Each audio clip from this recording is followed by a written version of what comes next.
je pense que l'amour doit surpasser toutes ces choses-là, la loi. Quelqu'un peut être comme nous, on est des coupables, on est des pécheurs. Mais Dieu, il voit au-delà de nos péchés. Il voit l'amour. Et je crois que c'est ça. L'amour doit être plus grand que la loi en nous. Et c'est ce que Dieu nous invite aussi à avoir sur cette terre. L'amour et pas rester figé sur la loi. D'abord, le peuple a été libéré, gracié, et ensuite seulement ils ont reçu les 10 paroles. Ça aurait pu être l'inverse, mais je trouve un bel exemple de montrer que grâce et loi. On est bénéficiaire de la grâce, et à quelque part, comme on est bénéficiaire de ce cadeau, on a envie aussi d'avancer à travers la loi du Seigneur.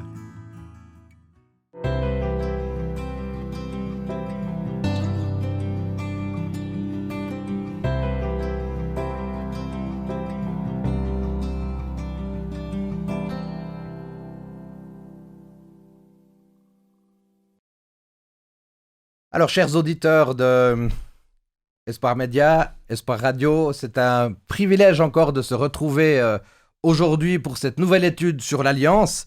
Aujourd'hui, eh bien, c'est l'Alliance, la loi de l'Alliance au Sinaï. Et c'est un grand plaisir, 15 jours après, de retrouver Yolande Grezet, Jean-Pierre Réchal. Mais pour ceux qui, peut-être, n'ont pas l'habitude régulièrement de voir notre émission, je vous invite d'ailleurs à vous y abonner. Eh bien, quand même, un petit mot de présentation. Yolande, honneur aux dames, toujours. Jean-Pierre, t'es pas trop fâché? Non, bon. Au contraire. Alors, bonjour, je suis donc Yolande, je suis collaboratrice à Espoir Média. Je suis aussi gérante de la librairie Vie et Santé ici en Suisse et je suis responsable aussi de l'IEBC Espoir Plus. Alors, si jamais, n'hésitez pas à commander des livres. N'hésitez pas, des livres passionnants. Eh bien, vous pourrez voir avec la librairie Vie et Santé de la Fédération Suisse Romande et du Tessin. Jean-Pierre Réchal, merci. Oui, je suis pasteur à l'église francophone de Bienne et aussi responsable du département des aînés dans notre fédération en Suisse. Alors Jean-Pierre, j'aimerais te demander en introduction, je poserai la même question à Yolande tout à l'heure, mais quelle était ton expérience avec ta professeur préféré quand tu as suivi ton cursus, on pourrait dire, normal, on ne va pas rappeler toutes les formations, etc., mais... Oui. Bon, dans mon cursus, il y a plusieurs professeurs que j'ai bien côtoyés, que j'ai beaucoup aimé aussi la façon dont ils présentaient. Donc, entre autres, un peu plus jeune, j'avais un professeur en anglais. Et c'est un professeur, bon, on voyait qu'il était aussi coach pour le sport, foot. Et il était motivant, il me donnait envie d'apprendre. Un bon coach. Un bon coach, oui. Très bien, un motivateur, on pourrait dire. Ouais. Et toi, Yolande, tu as une expérience d'avoir, quel que soit le cursus, d'avoir eu vraiment, puisqu'on parle d'alliance et de relation, quelque chose de particulier avec... Peut-être le prof qui m'a le plus marqué, c'était mon prof de maths. D'accord. Parce que, je ne suis pas directement une scientifique, mais il a su me faire aimer les maths, oui. Il a su me les expliquer pour que je comprenne. Et ça, pour moi, ça restera mon meilleur prof parce que c'est quelqu'un qui a su me transmettre, en fait, ce qui était entre guillemets, son job, mais en même temps, il a su vraiment me transmettre, donner envie d'apprendre et surtout de comprendre. Ça veut dire qu'il était capable d'entendre que je n'avais pas compris et puis qu'il fallait peut-être expliquer et tout. Et d'ailleurs, après, au bac, ce qui m'a permis d'avoir une note tout à fait correcte pour une branche scientifique. Félicitations, il fallait le faire aussi. Et c'était vraiment un vrai pédagogue. Mm-hmm. Alors, si je te dis le mot loi, qu'est-ce que tu penses en premier lieu, Yolande? J'ai envie de dire qu'au début, quand on entend loi, on se dit « Ouh là là, c'est bon, ça ne va pas le faire ». Mais après, il faut savoir regarder plus loin. Et toi, Jean-Pierre, t'aimes la loi? Oui, j'aime la loi parce que pour moi, loi, c'est règle, c'est la droiture, c'est tout va fonctionner tip-top, vraiment bien. Et c'est vrai, il y a une chose qu'il faut se dire. En hébreu, le mot Torah se traduit par enseignement, par instruction. Et ça, c'est aussi ça qu'il faut voir du côté de la loi. Est-ce l'enseignement, l'instruction ou est-ce interdiction? Moi, personnellement, j'aime mieux le mot 10 paroles. Oui, moi aussi. Décalogos, n'est-ce pas? Oui, moi par contre, les j'aime 10 bien. commandements. Ouais, moi, Des commandements. non. On a juste envie, c'est de faire le contraire. Pas le Voilà. contraire. moi, tu vois, moi, j'aime bien quand ils disent conseil. Moi, je prends 10 conseils. D'accord, très bien. Bon, après, les conseils, faut... Bon, on les prend pas, je suis d'accord. On les prend pas, hein, on est Ouais. d'accord avec ça. Alors, Deutéronome, chapitre 4, versets 10 à 14, j'aimerais qu'on vienne, peut-être cette fois-ci, on va pas les lire en bloc, mais comme il y a 15 jours, mais verset 10, en particulier, n'oublie pas ce jour où tu t'es tenu devant l'Éternel ton Dieu au mont Horeb, lorsque l'Éternel m'a dit, assemble ce peuple devant moi, et je lui communiquerai mes paroles, afin qu'il apprenne à me révérer tous les jours de sa vie sur la terre, et qu'il l'enseigne à ses enfants.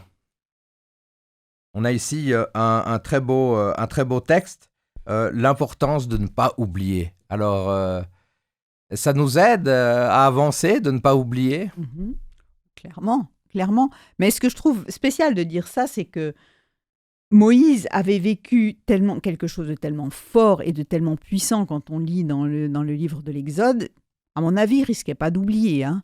Je veux dire, quand on vit quelque chose de très très fort, en général, on n'oublie pas. Quel est Yolande, peut-être ton meilleur souvenir? Disons, en émotion et tout, c'est peut-être la première fois que je suis devenue maman. D'accord. Ça, c'est un moment extraordinaire. Ouais. Et toi, Jean-Pierre, ton meilleur souvenir? Wow. Mon meilleur souvenir, c'est peut-être difficile à dire, mais c'est quand j'ai fini de faire 8 km de nage en mer et que je suis arrivé là sur la plage. Ouf, c'était passé. Et c'était un souvenir de voir que j'ai pu faire cela. Mais ça, t'as dû prendre un peu de temps quand même pour que ce soit ton meilleur souvenir, non? Pendant tout le long, je réfléchissais en nageant, oui, tout à fait. Mais ça a été un bon souvenir. Mais il y en a plein d'autres, hein. Il y en a plein d'autres, oui. Il y a la naissance de mon fils, il y a la rencontre avec ma femme. Ouais, bien sûr. Il y en a pas mal de belles choses, de bons souvenirs. Et quelquefois, on se rappelle. Son mariage, par exemple, on se rappelle. C'est des bons souvenirs. Tout à fait. Est-ce que Dieu aurait eu peur que Moïse oublie cet événement extraordinaire? Non, mais des fois, je pense que c'est important aussi de se rappeler, même si on ne les a pas oubliés, c'est un peu de les revivre. Parce qu'on revit, et puis surtout de les revivre, pas simplement l'événement pour l'événement, mais de les revivre émotionnellement. Ouais. Qu'est-ce qu'on a ressenti? Qu'est-ce qu'on a... Oui, quelles étaient vraiment nos émotions dans ce moment-là? Je pense que ça fait du bien aussi de se rappeler de ces émotions, de ce moment où on était heureux, on a senti quelque chose de magnifique, de positif. Alors, au verset 11, à ce moment-là, il est dit, vous vous êtes approchés du pied de la montagne, vous êtes tenus là alors qu'elle était embrasée d'un feu qui montait jusqu'au ciel, cerné de ténèbres, d'épais nuages. Alors tout simplement, c'est impressionnant, non? Ça fait pas un peu peur, tout ça? Il n'y a pas longtemps, j'ai relu le texte dans le livre de l'Exode, puis je me disais, mais c'est impressionnant. Ah ouais. Je veux dire, bon, j'ai envie de dire que c'était comme un volcan. Je n'ai jamais vu d'éruption Une éruption de volcan, volcanique. voilà, mais ça ressemble vraiment à ça, ou en tout cas ce qu'on en a pu en voir en image. Ça devait être quelque chose enfin, ça pétaradait, ça s'allumait dans tous les sens. Mais ça peut être aussi terrifiant de voir ça. Ah oui. Et moi qui venant d'une île, je peux vous dire que ça peut être terrifiant de voir cela, mais ça peut être aussi magnifique de voir ce genre de choses. Alors, quelle émotion qu'on a à ce moment-là. Et je crois que Dieu essaie de faire rappeler à Moïse cette émotion de joie qu'il avait. Mais je pense qu'il avait de la joie. Hein. Dans ce moment-là, j'aurais plutôt eu de la crainte, personnellement. Oui, j'ai un peu l'impression que c'était... quelque chose plus la peur. Parce qu'au verset 12, il est dit, l'Éternel vous a parlé du milieu du feu. Encore une fois, on ne s'arrête pas. C'est pas une brise légère, comme on a eu quelques expériences entre Dieu et Élie. C'est du feu, vous avez entendu ses paroles, mais vous n'avez vu aucune forme, il n'y avait qu'une voix. Moïse pouvait avoir peur quand même, non? Moi, en tout cas, j'aurais eu peur. Hein. Franchement, j'aurais pas... Ou en tout cas, sans peut-être aller dans la peur, parce que c'est Dieu qui lui avait demandé de venir là. Mais d'un autre côté, je veux dire, on a l'impression qu'il y a tout qui va s'écrouler. Il y a... Ouais, voilà, j'aurais pas été bien, en tout cas. Mais il faut se dire que oui, je pense que j'aurais eu peur aussi. Mais n'étant pas dans la peau de Moïse. Mais n'oublions pas, Moïse, il a vu ce buisson ardent. Et on nous montre, quand on voit son histoire, on nous montre qu'il n'a pas eu peur. Il était inquiet, il voulait voir qu'est-ce qui se passait, comment ça se faisait. Alors je crois qu'il était déjà habitué presque à cette communication entre lui et Dieu. D'accord, même si entre un buisson ardent et puis cette... Oui, toute la terre qui message, tremble. tellement cet embrasement... de feu, tout ça, oui. Mais c'était peut-être un petit apéro de ce qui allait se passer par la suite. Tout.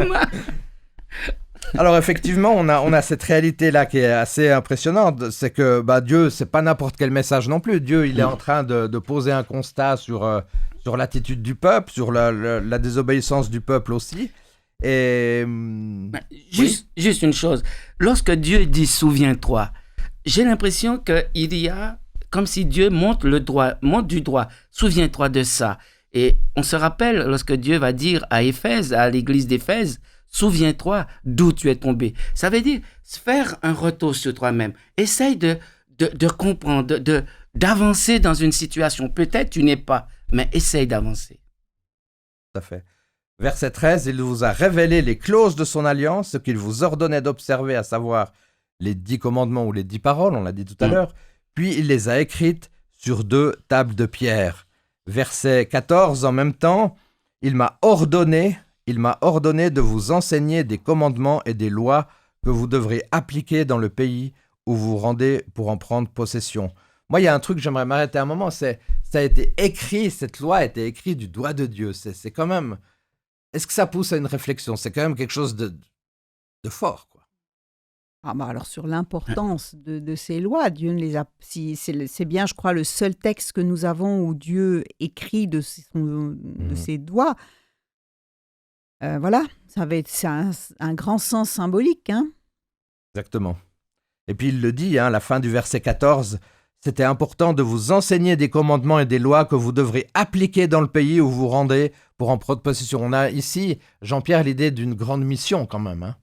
D'une grande mission, certes, mais on a cette idée-là de dire, voilà, on a un mode d'emploi, on va entrer dans un monde nouveau, dans un pays tout à fait complètement différent peut-être de ce qu'on a connu, après passer pas mal d'années dans le désert. Dieu va le dire, voilà, voilà comment vous allez faire pour déployer tout ça.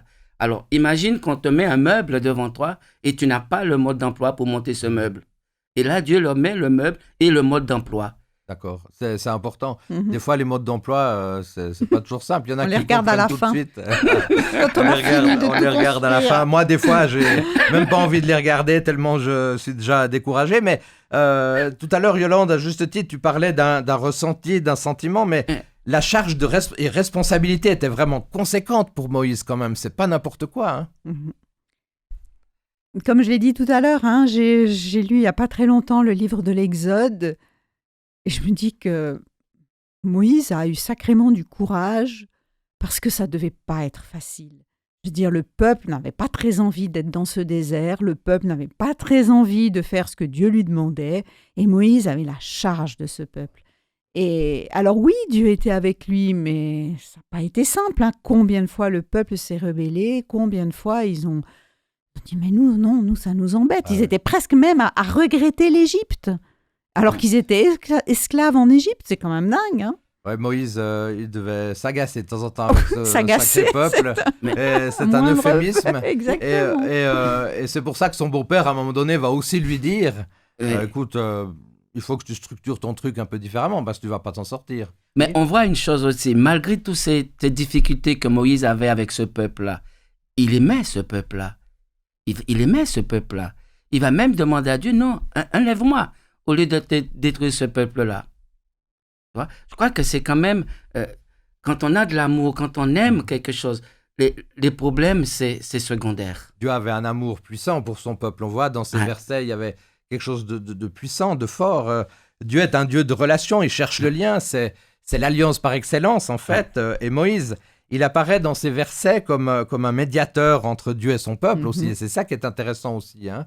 On voit que Moïse fait vraiment le médiateur entre Dieu et son peuple. Et cette médiation exprime la volonté de Dieu d'associer l'homme aussi à son œuvre. Et c'est aussi un des aspects extraordinaires. On a vu il y a 15 jours l'importance d'être les enfants de Dieu. Donc on est vraiment là, les enfants de Dieu. On est associés à son œuvre. Il ne veut pas être que le Dieu tout-puissant, Mais il va nous chercher, il veut vraiment qu'on soit ses collaborateurs. C'est merveilleux, non? Oui, et je trouve justement le parallèle qu'il y a entre Moïse et Abraham, qu'on a vu il y a 15 jours, c'est justement le fait que Dieu est prêt à entendre et à entrer en dialogue. Moïse, quand il va descendre et puis avec ses tables de la loi écrites par Dieu même et qui va trouver un peuple qui adore un veau d'or, Dieu est prêt à foudroyer tout le peuple. Et en fait, Moïse, qu'est-ce qu'il va faire? Il va plaider pour le peuple. Et Dieu va l'entendre. Et en fait, c'est ce que va faire aussi Abraham quand Dieu va venir lui dire qu'il veut détruire Sodome et Gomorrhe. Et je trouve ça incroyable. C'est à la fois un Dieu tout-puissant qui donne des tas de choses, des tas de lois et tout, mais en même temps, il travaille, enfin, il collabore avec des hommes qui peuvent entrer en dialogue avec Dieu et en plus qui plaident pour le peuple. Je trouve ça magnifique. C'est extraordinaire de ce dialogue quand même possible. C'est incroyable. Ouverture. Et ça nous donne quand même une belle leçon, nous autres, que ce soit membres d'église ou que ce soit chrétiens, adventistes, etc., d'accepter de pouvoir discuter. Hein, et puis d'être toujours prêt à demander le pardon, parce que, je veux dire, nom d'une pipe, Moïse, il a été, je sais plus que 40 jours en haut de la montagne et tout, il revient et puis il trouve ce veau d'or, mais ça a dû être une déconvenue, mais incroyable. On comprend qu'il ait cassé cette loi, même si ça a été écrit par le doigt de Dieu. Mais exactement. Puis non, il est prêt à demander, il est prêt, en fait, à plaider la cause de ce peuple. Je me dis, nom d'une pipe, je ne sais pas si je le ferais, moi. Il est patient. Hein? Il est patient. Ce qui est intéressant aussi, c'est de voir comment Dieu va agir avec Moïse. Dieu qui est le suprême, qui est le plus grand, qui est le plus fort, qui est tout ce qu'on veut, mais par rapport à Moïse, hein, eh bien, Dieu va écouter Moïse. Il va être attentif. Et je pense que tu parlais tout à l'heure de l'Église. Je crois que dans nos églises, il y a des personnes qui sont très fortes spirituellement, très fortes dans tous les domaines. Il y en a d'autres aussi qui sont moyennement ou peut-être un peu moins. Ben c'est là que Dieu nous invite à faire l'association. Après, ça dépend, excuse-moi, de ce qu'on appelle force et faiblesse aussi. Hein. Oui, mais c'est ça, je voulais dire. C'est là que Dieu demande aussi à ce peuple, à celui qui se croit fort, eh bien, qu'il puisse soutenir le faible. Et c'est ça dans une alliance. Tout à fait. Dans l'alliance, il n'y a pas de fort ni de faible, mais il y a deux entités égaux qui vont travailler dans ce même but. Exactement, et quand même extraordinaire que Dieu a cette patience. Vous savez, on a vu dans une autre leçon où il est dit que Dieu a regretté d'avoir fait l'homme. Mais si on prend vraiment l'original du texte, il ne s'agit pas que Dieu se dise « mince, j'aurais mieux fait de rien faire avec les humains ». C'est surtout de se dire « je regrette un peu de son attitude déjà, hein ». Et puis, dans le regret de Dieu, on a le côté tristesse. Aussi, la tristesse, voilà, le ressenti de Dieu vis-à-vis de l'attitude de ses enfants. Et je pense qu'il a eu... Parce que Dieu aime. Bien sûr, parce que Dieu aime. Et parce qu'on est en plein dans notre thématique de la relation, de l'alliance, parce que c'est un homme de relation. Où es-tu? Il les a toujours accompagnés. On a dit qu'on ne fait pas de théologie de prospérité, puisqu'on peut avoir des circonstances, des épreuves différentes, mais dans les épreuves douloureuses, Dieu, il est là et il ne veut pas nous abandonner. Alors, c'est vrai que ces versets qu'on a lus se réfèrent clairement à l'événement du Sinaï, où Dieu a donné ce que nous appelons les 10 paroles. Les tables de la loi.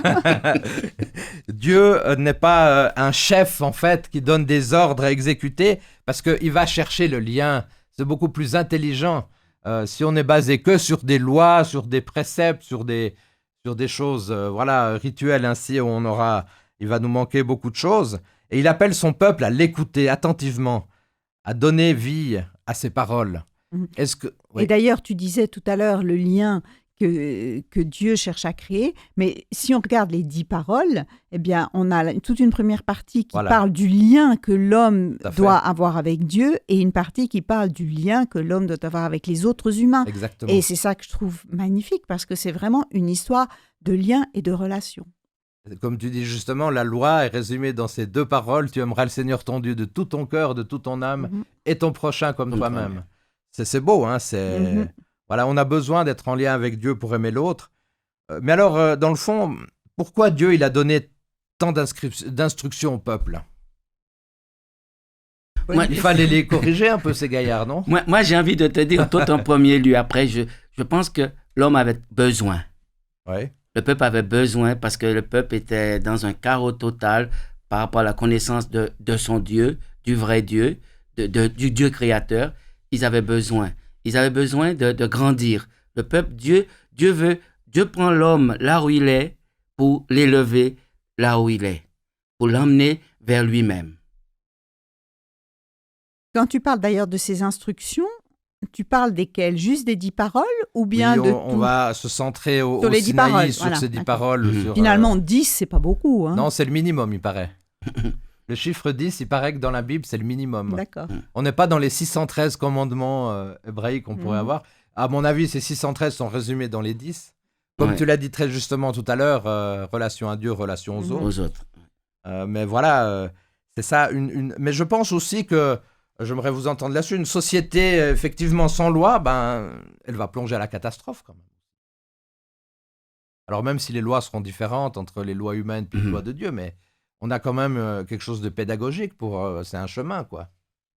J'ai envie de dire qu'effectivement, je crois que l'homme, au fond de lui-même, est égoïste, il regarde qu'à lui.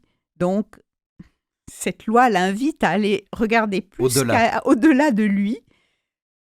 Après, même dans le Jardin d'Éden, où avant que le péché soit là, Dieu donne une loi, il y en avait juste une, de ne pas toucher à l'arbre de la connaissance du bien et du mal. Donc, il y a besoin toujours un peu de cadrer. Tout à fait, exactement.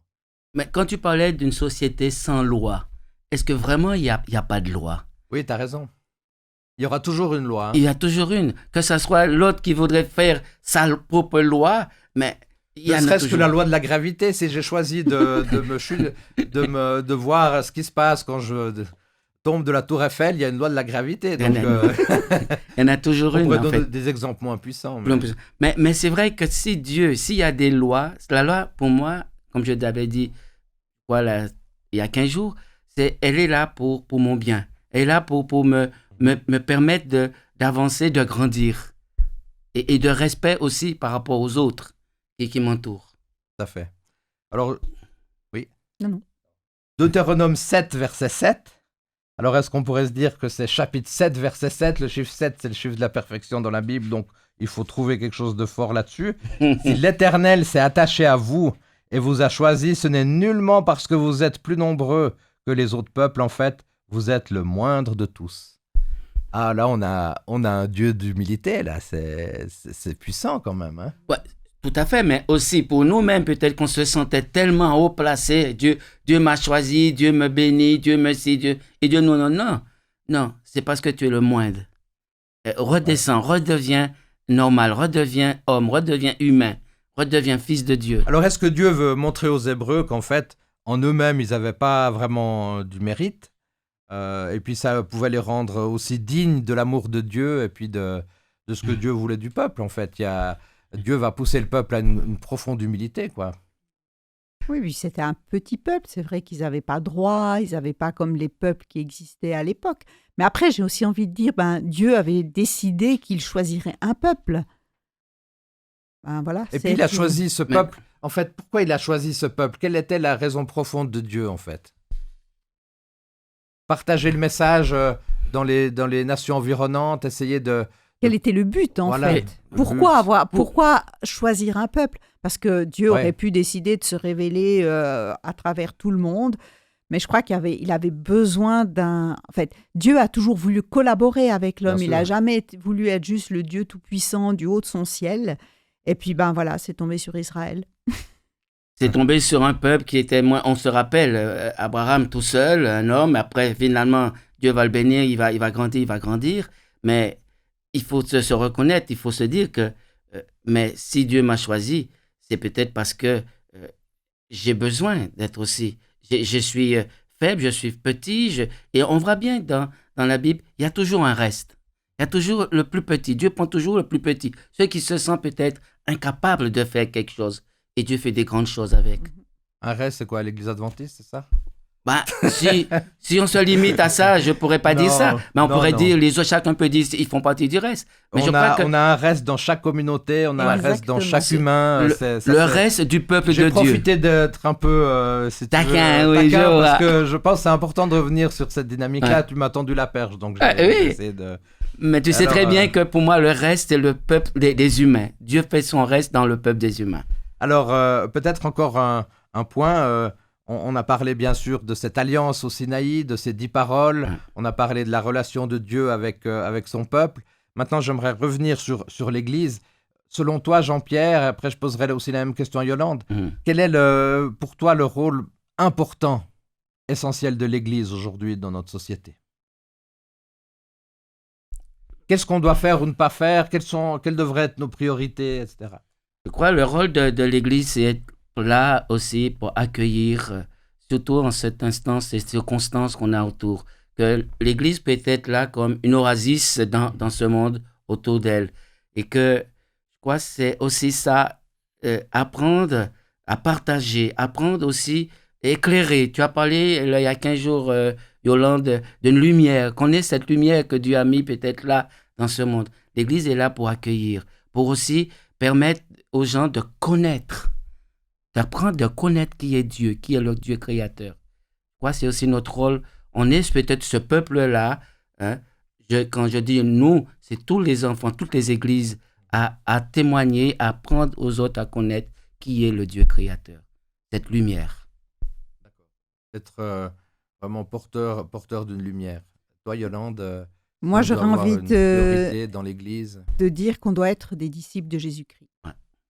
C'est notre seule mission que nous avons, c'est être et pas être dans le faire, mais on va nourrir cet être par notre relation qu'on aura avec Dieu, par le lien qu'on va garder avec lui. Tout à fait. Et puis être disciple du Christ, c'est pas toujours facile non plus, non? Oh non. Non.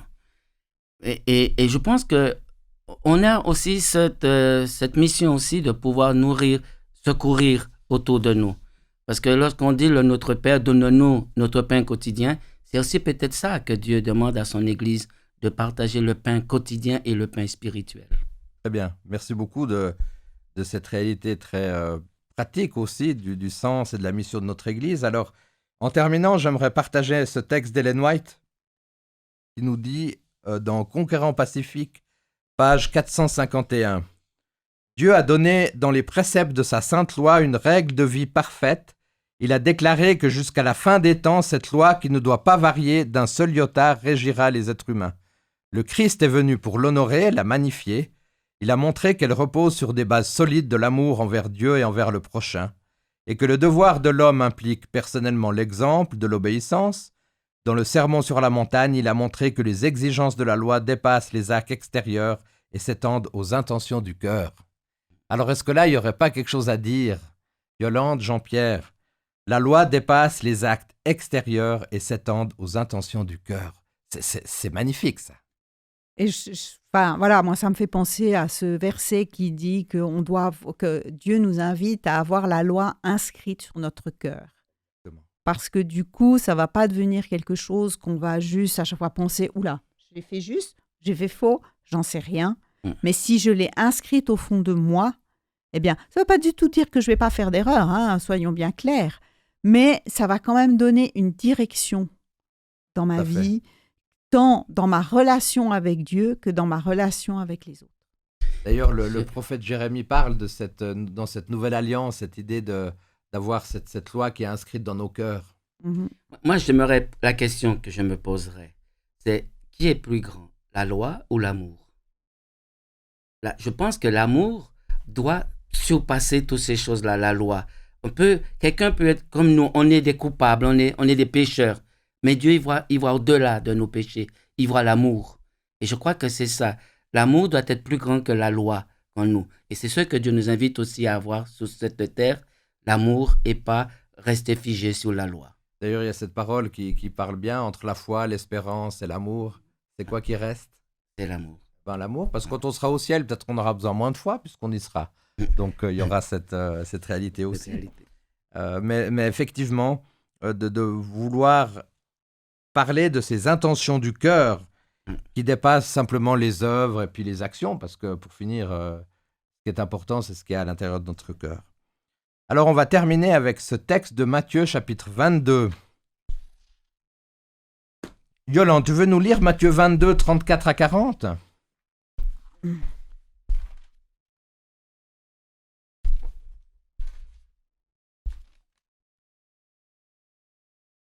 Les pharisiens apprennent que Jésus a fermé la bouche aux Sadducéens.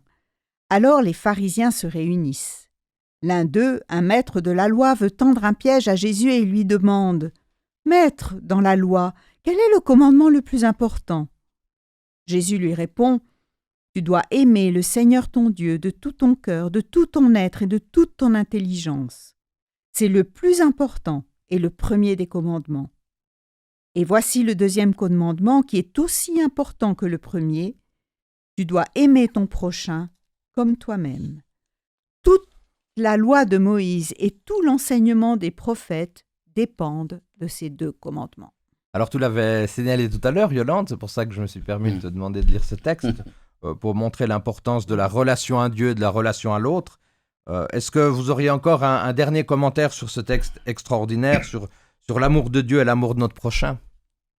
On a encore beaucoup de chemin à faire. Il y a encore du chemin. Encore beaucoup, dans les deux sens, que ce soit dans la relation verticale que dans la relation horizontale. Exactement. J'ai cette idée où il dit, si tu sais que ton prochain a quelque chose contre toi et que tu te diriges vers la maison de Dieu, ben, retourne régler le problème avec ton prochain. Et je crois que c'est l'amour. C'est ce commandement qui doit, c'est l'ensemble. L'amour, si j'aime mon prochain, j'aime Dieu, j'aime mon prochain, oui, je crois que ça dépasse toute la loi. Pour aimer l'autre, on a besoin d'entretenir cette relation avec Dieu tous les jours. Hein, et il y a une chose qu'on voit encore lorsqu'on dit les conseils, les paroles de Dieu. Ben, dans les lois des hommes, c'est aussi écrit « Tu ne tueras point, tu ne mentiras pas, etc. » Mais on voit que cette loi, cette commande, ces paroles de Dieu restent aussi pour nous quelque chose, même dans nos vies quotidiennes. Alors en terminant, je dirais simplement, en terminant sur ce texte, et on en a pas mal parlé dans cette thématique de l'alliance, que Bérith, c'est l'alliance, donc il y a l'idée d'une relation entre Dieu et ses enfants. Et ce qui est, je trouve, extraordinaire aussi, c'est que d'abord le peuple a été libéré, gracié, et ensuite seulement ils ont reçu les 10 paroles. Ça aurait pu être l'inverse, mais je trouve un bel exemple de montrer que grâce et loi. On est bénéficiaire de la grâce. Et à quelque part, comme on est bénéficiaire de ce cadeau, on a envie aussi d'avancer à travers la loi du Seigneur. Et ça, c'est, je dirais, par excellence, cette alliance que Dieu veut faire avec ses enfants. C'est la même chose que pour nous aujourd'hui. Nous sommes sauvés, non par la loi, mais par la grâce. Exactement. Nous sommes sauvés, non par la loi, mais par la grâce. Alors Yolande, Jean-Pierre, un grand merci d'avoir participé à ces 2 émissions. On était déjà, chers auditeurs, à la leçon numéro 8. On était déjà à la leçon numéro 8. Et puis la semaine prochaine, on continuera. On a encore quelques semaines. Jusqu'à la fin du mois de juin, où nous aborderons la thématique de l'Alliance. Jean-Pierre, je vais te demander de nous unir dans une dernière prière. Tout à fait. Merci. Oui, notre Père, notre Dieu, que ton nom soit loué, que ton nom soit glorifié. Merci, Père, pour ces 10 paroles que tu nous donnes chaque jour, que tu nous permets de nous souvenir. Nous, on veut se souvenir de toi. On veut se souvenir des bons moments passés avec toi. On veut se souvenir de ces moments agréables, Seigneur. Oui, Père, nous voulons te dire merci et bénis aussi à travers cette prière tous ceux qui entendront, qui écouteront ces prières par le nom de ton Fils Jésus-Christ. Amen. Merci encore, chers auditeurs. Abonnez-vous, continuez à nous suivre. À la semaine prochaine. Ciao, merci. À Merci bientôt. beaucoup. À bientôt.